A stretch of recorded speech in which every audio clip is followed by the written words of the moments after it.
ನೀವು ಪಪ್ಸ್ ಪ್ರಿಯರಾದ್ರೆ ಈ ವಿಡಿಯೋವನ್ನ ನೋಡ್ಲೇಬೇಕು. ಹೇಗೆ ಕೆಲ ಬೇಕರಿಗಳು ಕೊಳೆತ ಮೊಟ್ಟೆಗಳಲ್ಲಿ ಪಪ್ಸ್ ತಯಾರಿ ಮಾಡ್ತಿದ್ದಾರೆ ನೋಡಿ. ಅಷ್ಟು ಮಾತ್ರವಲ್ಲ, ಹಾಳಾದ ಈರುಳ್ಳಿಯಿಂದ ಮಸಾಲ ತಯಾರಿಸಿ ಅಮಾಯಕ ಗ್ರಾಹಕರಿಗೆ ಹೇಗೆಲ್ಲ ತಿನ್ನಿಸ್ತಾರೆ ನೋಡಿ.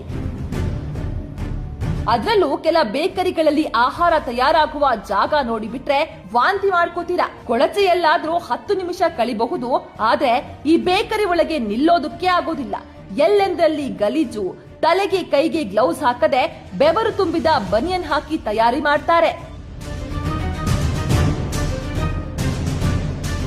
ಕೆಲ ಬೇಕರಿ ಮಾಲೀಕರು ಕಚ್ಚಾ ವಸ್ತುಗಳು ಕಡಿಮೆ ಬೆಲೆಗೆ ಸಿಗುತ್ತೆ ಅಂತ ಆಹಾರ ಸುರಕ್ಷತಾ ಮತ್ತು ಗುಣಮಟ್ಟದ ನೀತಿ ನಿಯಮಗಳನ್ನ ಸಂಪೂರ್ಣವಾಗಿ ಗಾಳಿಗೆ ತೂರಿ ತಿನ್ನಲು ಯೋಗ್ಯವಲ್ಲದ ಸಾಮಗ್ರಿಗಳನ್ನ ಬಳಕೆ ಮಾಡಿ ಜನರ ಆರೋಗ್ಯದ ಜೊತೆ ಚೆಲ್ಲಾಟ ಆಡ್ತಾರೆ.